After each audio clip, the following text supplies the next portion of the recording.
ભાવનગરના જિલ્લા પોલીસ વડા નિતેશ પાંડે દ્વારા શહેરમાં ગુનાહિત પ્રવૃત્તિઓ અને ખાસ કરીને પ્રોહિબિશન અને અન્ય ગંભીર ગુનાઓમાં સંડોવાયેલા આરોપીઓ વિરુદ્ધ કડક કાર્યવાહી હાથ ધરવામાં આવી છે.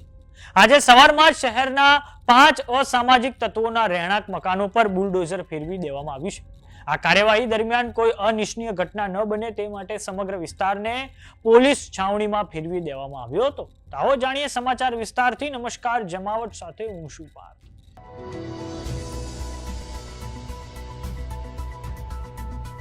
ભાવનગરના પોલીસ અધિક્ષક નિતેશ પાંડે દ્વારા વધતી ગુનાહિત પ્રવૃત્તિઓને અટકાવવા માટે કડક કાર્યવાહી હાથ ધરવામાં આવી છે. આ કાર્યવાહીના ભાગરૂપે ભાવનગર શહેરના દીપક ચોક નજીક આવેલા આડોડિયા વિસ્તારમાં 4 મહિલા બુટલેગર અને હવા મસ્જિદ વિસ્તારમાં રહેતા અન્ય એક અપરાધીના ઘર પર બુલડોઝર ફેરવી દેવામાં આવ્યું છે. આ પાંચેય આરોપીઓની વાત કરીએ તો અંજના રાઠોડ, મીના રાઠોડ, પ્રીતિબેન આરજુભાઈ, હિરલ પરમાર અને મોહમ્મદ જુબેર શેખની કુલ 652 ચોરસ મીટરની જમીન, જેનો ભાવ ₹49,88,600 થાય છે, તેને આજે તંત્ર દ્વારા દબાણ મુક્ત કરવામાં આવી છે. આ કામગીરી માટે city DYSP, LCB Ghogha road, Bor Talav અને ગંગાજળિયા પોલીસ સહિત 200 થી વધુ પોલીસ જવાનોનો ચુસ્ત બંદોબસ્ત ગોઠવી દેવામાં આવ્યો હતો. આ કામગીરીમાં કોર્પોરેશન, પીજીવીસીએલ અને ફાયર વિભાગનો સ્ટાફ પણ જોડાયો હતો. તો હવે આ સમગ્ર કામગીરીને લઈને ભાવનગરના એએસપી ઘનશ્યામ ગૌતમની પ્રતિક્રિયા સામે આવી છે. આવો સાંભળીએ તેમણે શું કહ્યું છે.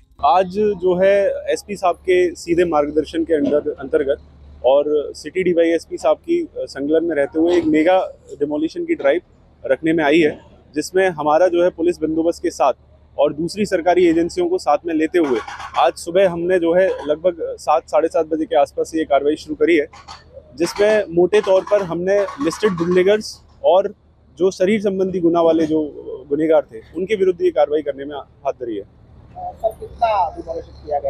अभी सुबह से लगभग 7 घर और दुकानें, जो 7 लिस्टेड बुटलेगर्स और शरीर संबंधी गुना वाले जो आरोपी थे उनके कार्रवाई हो गई है और अभी जो है 8वें जो है ये गुनहगार के विरुद्ध कार्रवाई चालू है. ડિમોલિશન બાદ નીકળેલા મસમોટા કાટમાળને દૂર કરવાની પ્રક્રિયા પણ તત્કાલિક રીતે શરૂ કરી દેવામાં આવી હતી. ગેરકાયદેસર રીતે સરકારી જમીન દબાવીને બેઠેલા તત્વો સામે આગામી દિવસોમાં પણ આવી જ ઝુંબેશ ચાલુ રહે તેવો સ્પષ્ટ સંદેશો ભાવનગર પોલીસ દ્વારા આપવામાં આવ્યો છે. તંત્રના આ આકરા વલણથી સામાન્ય નાગરિકોમાં રાહતની લાગણી જોવા મળી છે, કારણ કે આ વિસ્તારમાં વધતા જતા દબાણો અને ગુનાખોરી સ્થાનિકો માટે ચિંતાનો વિષય બન્યા છે.